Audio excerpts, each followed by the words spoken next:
ખોળામાં શું ઉડાવે? ખોળામાં શું? ખોળામાં આવે ભાઈ. ગુંડા તો શું કરે? ખોળામાં શું ઉડાવે ને? હે ગુંડા, તારાથી ડરતી નથી હો.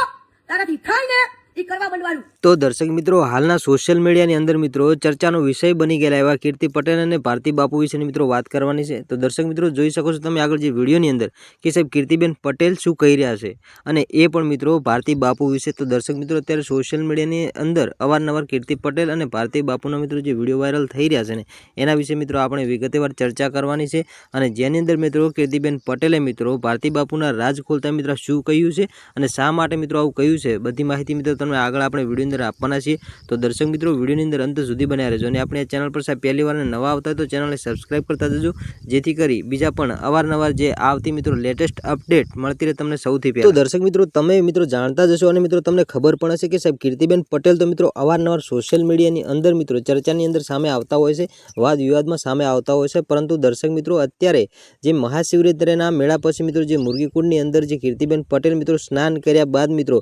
જે વિવાદની અંદર મિત્રો જે ચર્ચામાં સામે આવી રહ્યા છે ને એ સાહેબ અત્યારે મિત્રો ઘણા બધા વિડીયો વાયરલ થઈ રહ્યા છે. ને જેની અંદર જે કીર્તિબેન પટેલ મિત્રો અત્યારે ભારતી બાપુના મિત્રો બધા રાજ ખોલ્યા છે. અને દર્શક મિત્રો, બધા રાજ ખોલતા કીર્તિબેન પટેલ શું કહી રહ્યા છે એ દર્શક મિત્રો સૌથી પહેલા ને તરત જ તમે પહેલા વિડીયો જોઈ લો, પછીની વાત મિત્રો આપણે આગળ કરીએ. તો સૌથી પહેલા મિત્રો સમય ના બગાડતા તમે વિડીયો જોઈ લો. ખોળામાં શું ઉડાવે ને? હે ગુંડા, તારાથી ડરતી નથી હો. તારાથી થાય ને એ કરવા બનવાનું.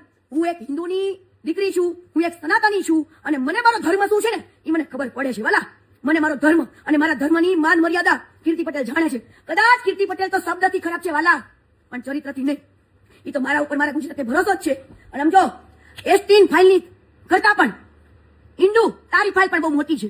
અને એવી એવા તારા ચિઠ્ઠા છે ને વાલા, હે કે તારી હાથ પેઢ્યું યાદ કરશે. હાથ પેઢ્યું તારા બનેલા શિષ્યો પણ એમ કે અરે કેવાને ગુરુ બનાવી લીધો, કેવાને ગુરુ બનાવી લીધો. હે તારો જે રાજમહેલ બનાવેલો આશ્રમ છે ને એ આશ્રમની અંદર કેવા કાળા ચિઠ્ઠા થાય છે ને એ કીર્તિ પટેલ શું આખું ગુજરાત જાણે છે. પણ તારી સામે બોલવાની કોઈની તાકાત નથી. એટલે હર્ષભાઈ સંઘવીને મારે એક રિક્વેસ્ટ કરવી છે કે આવા પાખંડીને, આવા ગુંડાને ભાજપ સરકાર સાવરે નહીં એવી હું હાથ જોડીને વિનંતી કરું છું. ઇન્દ્રભાઈ, ઇન્ડુ આપણે ઇન્દ્રભાઈ ઇન્ડુ ને